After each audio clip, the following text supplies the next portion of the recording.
All right, Alexander, let's talk about the Biden interview. I believe it was with CNN's Fareed Zakaria. And the focus of the interview, well, where a lot of people were focused, and where I was focused as well, was, of course, the announcement of the cluster munitions. But as they were talking about the cluster munitions, Biden made an incredible revelation that we've discussed on our channels, our separate channels, but much of the media is not talking about this. Brian Berletic at the New Atlas, he did talk about this, and I'm sure some other independent journalists and YouTube channels have covered this as well. But the mainstream media, they didn't, they didn't pick up on this, or they don't want to pick up on this. What is the incredible revelation that Biden made? Well, the incredible revelation is that the United States is out of shells. It's out of ammo. It cannot supply ammo any longer. 155 millimeter shells to Ukraine, to the level needed to replace the amounts of shells that Ukraine has been expending. So they're out of ammo. They have none to send, apparently. So Sullivan also said the same, by the way. Jake Sullivan admitted the same thing. And he said that in light of that, they're having to send these cluster munitions as a bridge until the day finally comes when they've increased production rates of 155 millimeter shells, conventional shells, to the point where they can start sending those kinds of shells again. And that is astonishing. And I'm going to suggest that it's also curtains. It's the moment when the United States, for the first time in its modern history, has run out of weapons in the middle of a war.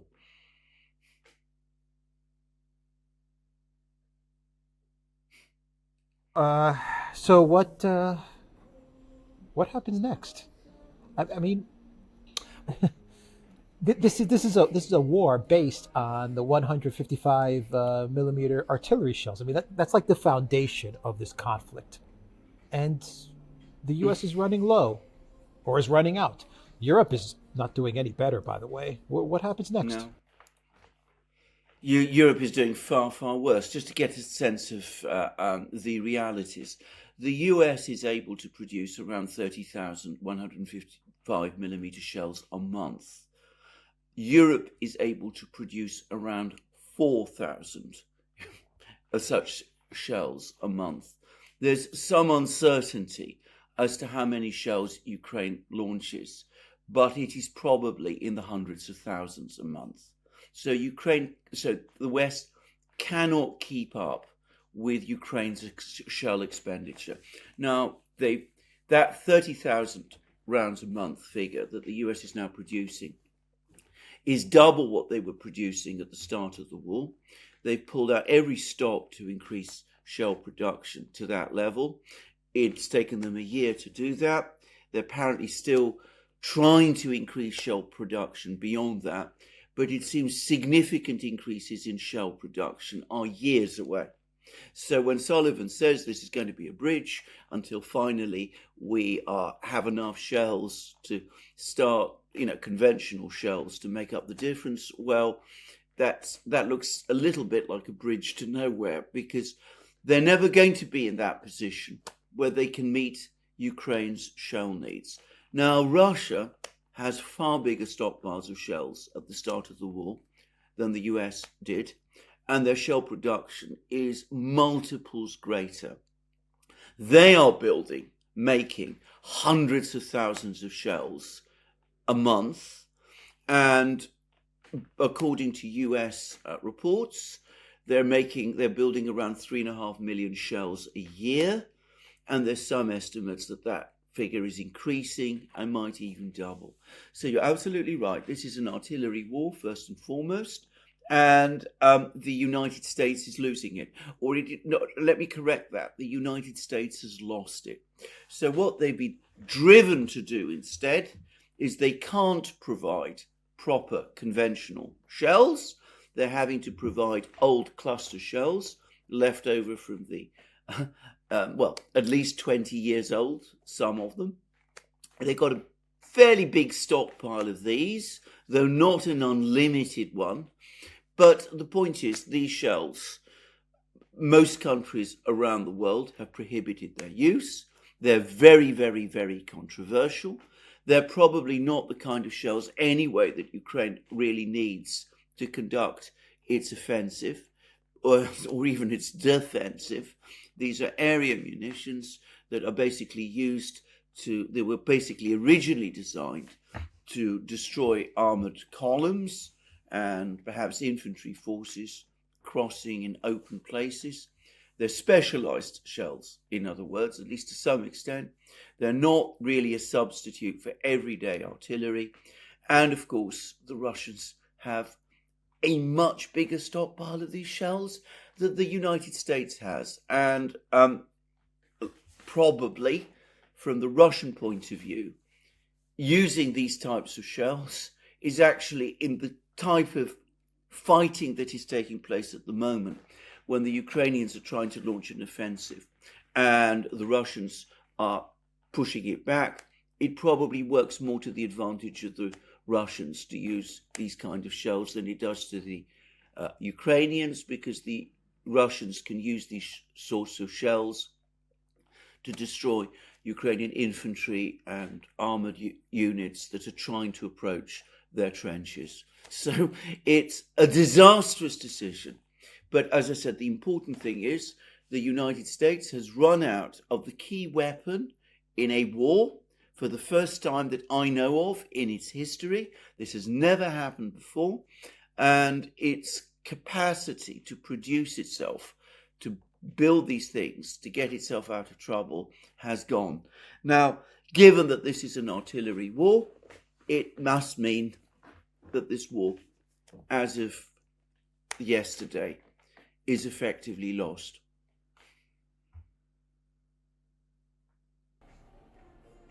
I understand that, but what happens next? I mean, I'm kind of asking the same question. Shouldn't Ukraine, shouldn't the European Union, Germany, Macron, the Biden White House, shouldn't they finally get Ukraine to the negotiating table? I mean, you're out of the key weapon. You're out of the key weapon. Yeah.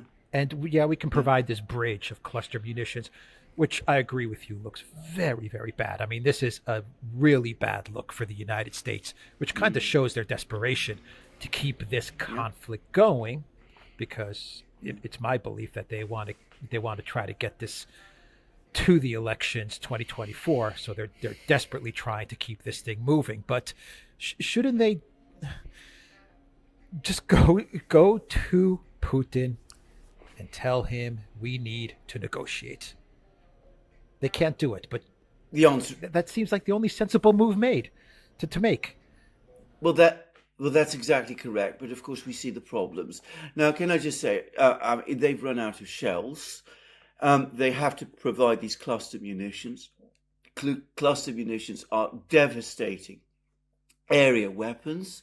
By some estimates, 97% of the people who've been killed by these things are civilians, because, a lot of these cluster munitions fall over, they don't explode when they fall to the ground. They become like mines, in effect.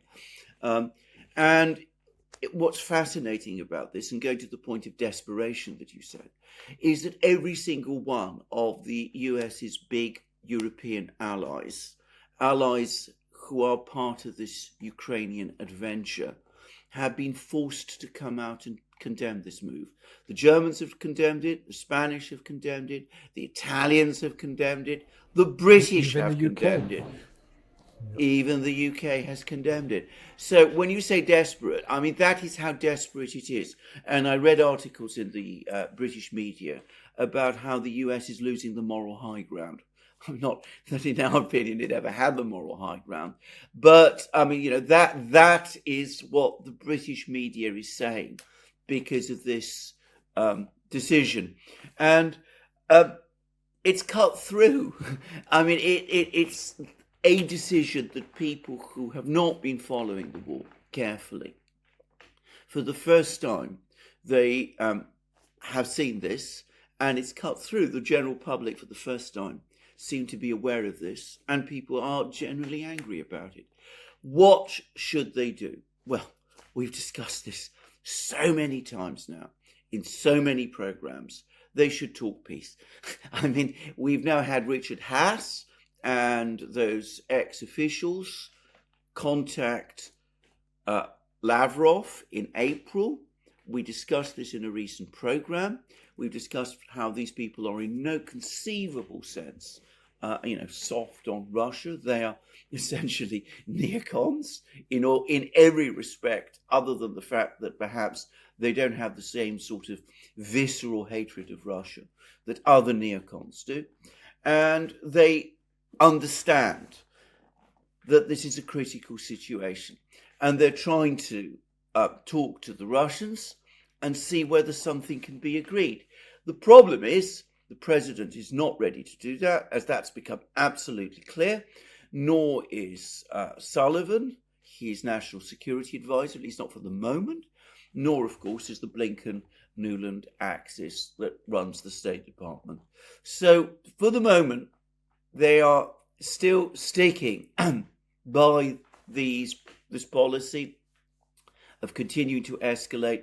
They run out of shells. They send cluster munitions. They don't presumably worry too much about the international reaction, because what's left now is to try to keep this war going until November next year, when the election is out of the way. Biden or a Democrat close politically to Biden is safely back in the White House. And then, well, by that time, you keep your fingers crossed and hope that something else will turn up. And if it doesn't, well, at least you're still in occupation of the White House. But I agree, that's what it is. It's not a bridge to the day when more conventional weapons will be available and will be supplied. It's a bridge to November 2024. That's what it's intended to do. It's intended to provide Ukraine with some weapons it can still use in order to keep fighting until the election is out of the way. And that now is the priority.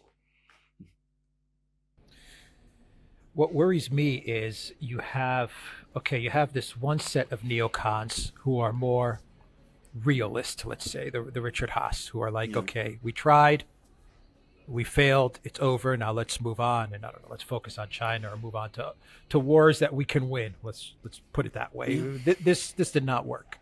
So you have those neocons. No.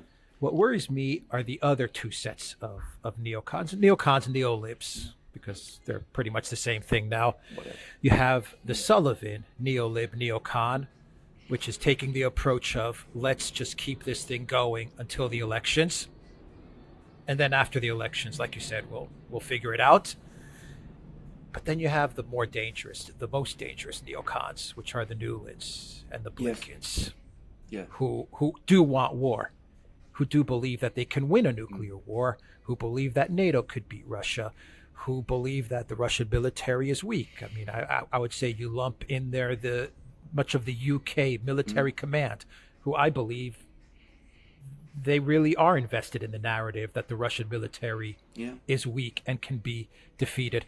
I worry about these neocons, these extreme neocons, using Sullivan and say the Democrat Party and their plan to drag this war for like another year and a half, using that strategy to their benefit so they can get the escalation and the full-on conflict that they want and they believe they can win.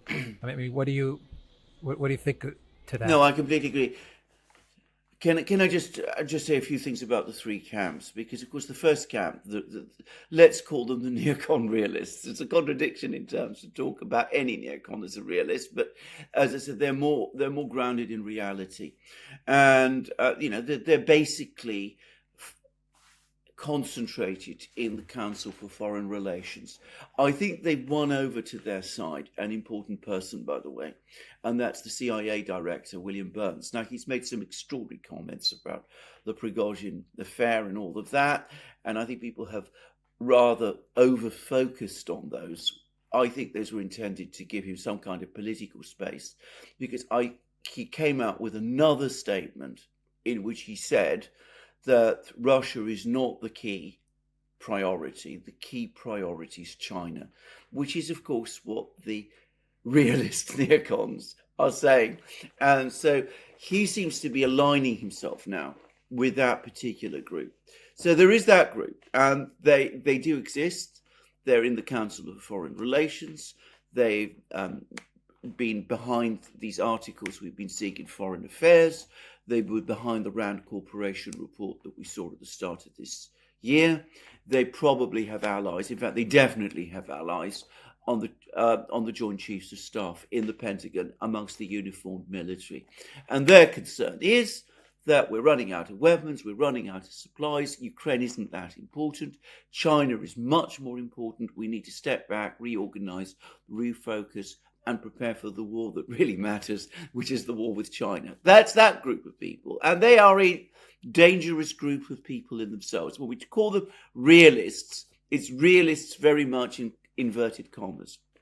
Now, Sullivan is a neocon, but he is also, as you absolutely correctly said, in various programs that we've done, his primary focus is elections.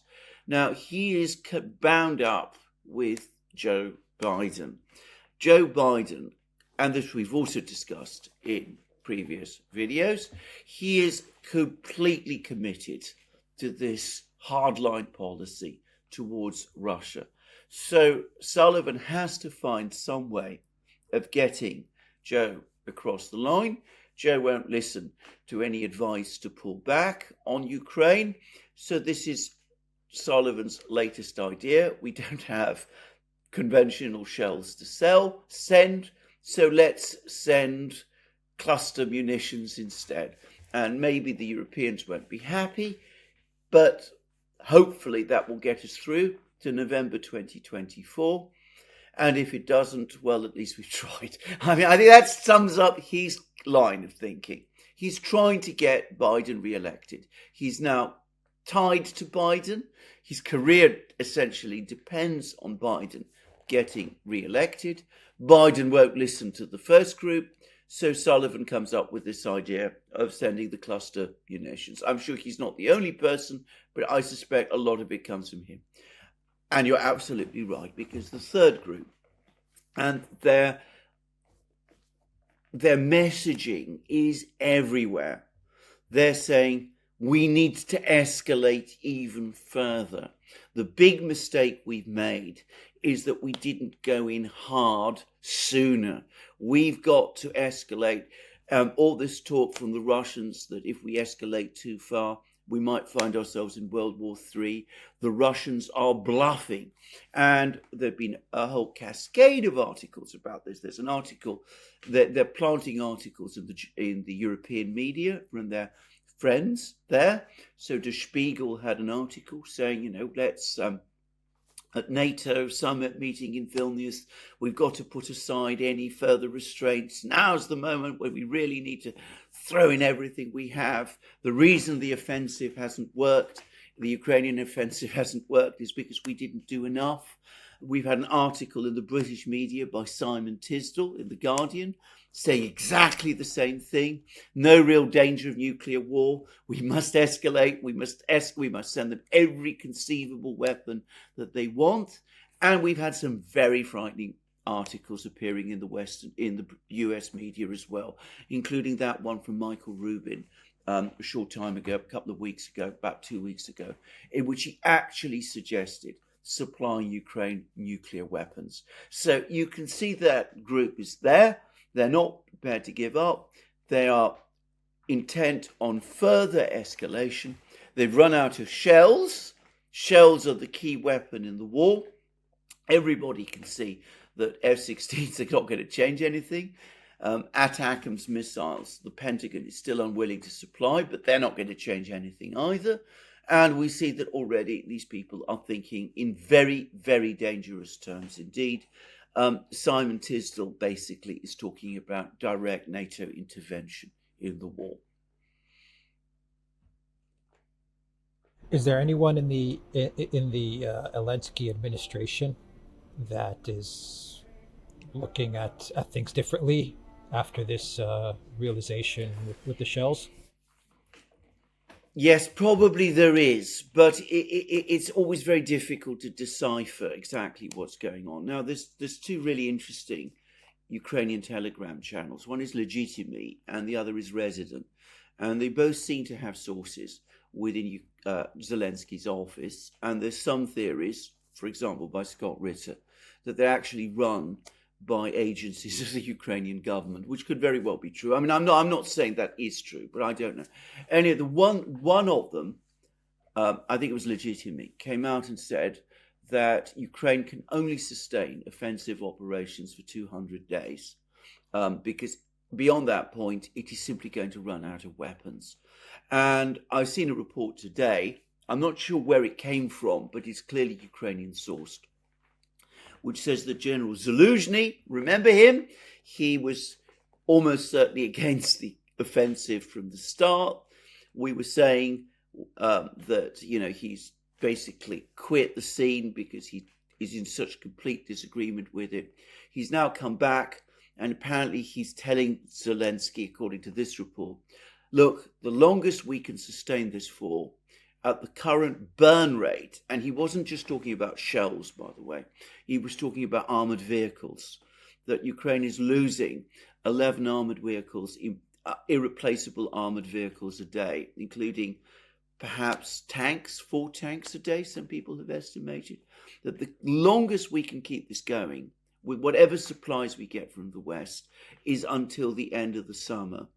By that point, our forces will be disastrously depleted and the Russians are getting stronger. What we need to do is to call off all the offensives now, including this crazy one that Syrskyi is launching near Bakhmut, and basically revert to a defensive posture and try to weather whatever storm is coming from the Russians. And that's Zaluzhny's advice. No one in Ukraine, as far as we know, within the top leadership of the Ukrainian government, is seriously proposing negotiations with the Russians. For the moment, that option is simply not one that apparently you can survive politically if you speak. I can't believe they're going back into Bakhmut. Well, yes, that's exactly what they seem to be doing. I'm speechless. That's exactly what they've been doing. Yeah. I know. Well, it's even worse than that because from what one can understand, and I think now, I mean, I thought that might be the case a day or so ago, but now apparently it's been reported. It seems they're actually now taking troops from the southern fronts, from Zaporozhye region, and are redeploying them back to Bakhmut to renew the offensive there. I mean, it seems obsessive to the point of lunacy, but it seems what they're doing. And of course, they're losing men and machines there, just as they always have. And by the way, the Russians there are reinforcing as well. We've now heard that around 10,000 Chechen troops, the ones that were assigned the task of dealing with Prigozhin, that they're moving back to the area as well. And anyway, that seems to be what the Ukrainians are trying to do for the moment. But I mean, that is the only place where they are still holding the initiative, at least to some degree. They haven't managed to gain any real ground. There was a journalist from Corriere della Sera, Italian newspaper. He went there, was absolutely shocked by what he saw. Wrote a piece saying that the Ukrainians haven't advanced by a single meter. He was exaggerating, by the way, but they're suffering very, very heavy losses. And of course, elsewhere in the northern fronts, the Ukrainians are actually losing ground. But, keep going, hammer away at Bakhmut, keep fighting. The real idea that the predominant group, with the ascendant group in Ukraine has, and I think we need to be clear about this, is they are now even more desperate to get NATO directly involved. And all this talk about, getting Ukraine into NATO immediately, that is what that is all about. They're lobbying incredibly hard to try to get NATO into Ukraine in some form, which is, of course, takes us all the way back to what the neocons want. Simon Tisdall's pieces written by others, all about, fast-tracking Ukraine into some form of NATO membership, and then getting American, because it would have to be in the end, American troops on the ground in Ukraine, because to be straightforward about it, Polish, Romanian, Baltic troops really aren't going to make the difference. It can only be American troops. Now, I think there is no support for that politically in the wider United States, but the neocons are desperate enough that they might try to go there.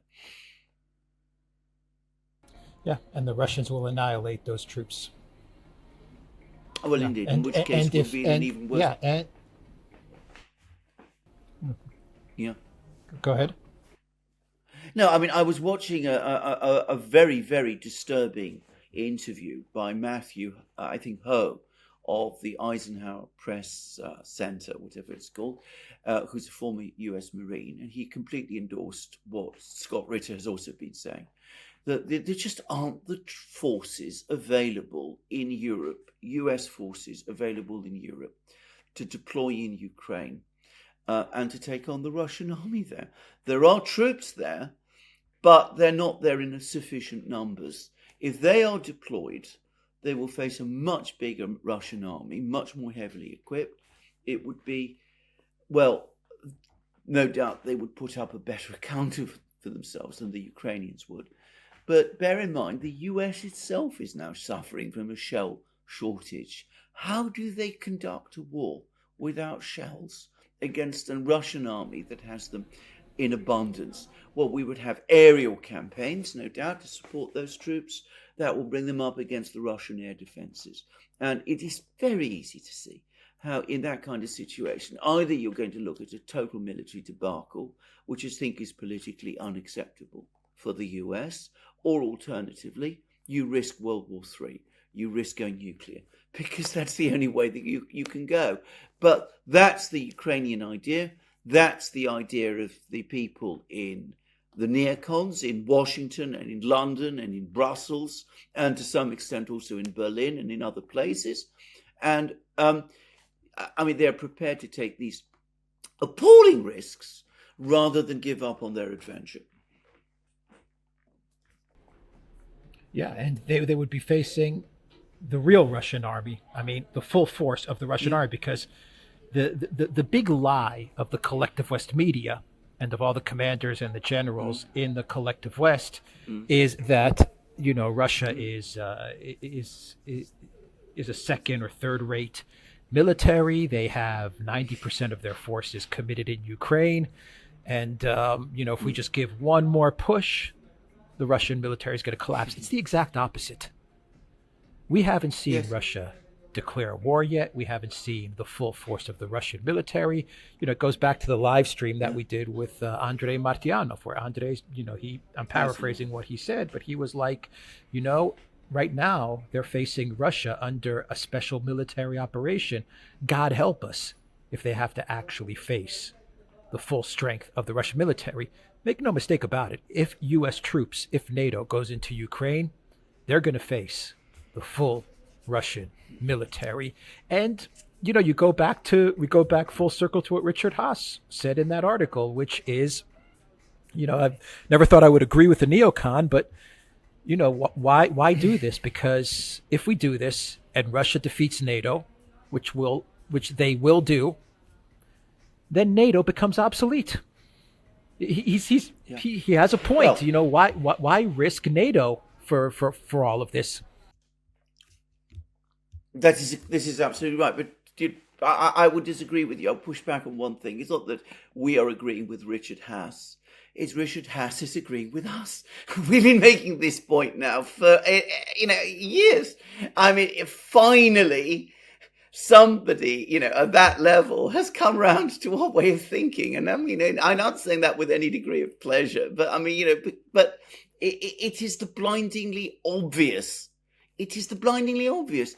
I mean, you are risking all on a losing enterprise. But I think you're absolutely right in what you said, by the way, that some of them still can't put aside their belief that the Russian military is incompetent, drunken, demoralized, ineffective.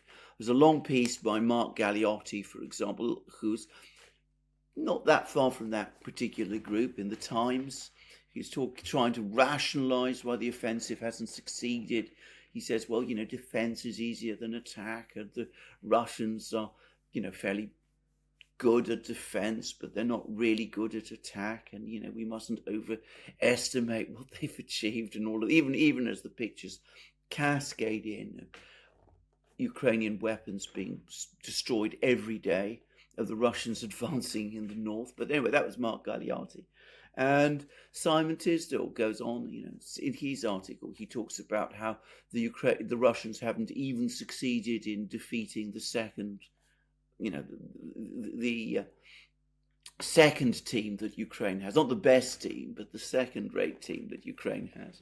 So, of course, they couldn't possibly stand up to us because they're weak and fragile, and their political system is weak and fragile, and everything about Russia is corrupt and doesn't work properly. You'd have thought that a year and a half into this, by now, and especially since this offensive, a month and a half, just over a month now, since the offensive began, they would know better. They would know otherwise. But these beliefs have become such an article of faith for them that they can't give them up. It really has become a religion for them. Anyway.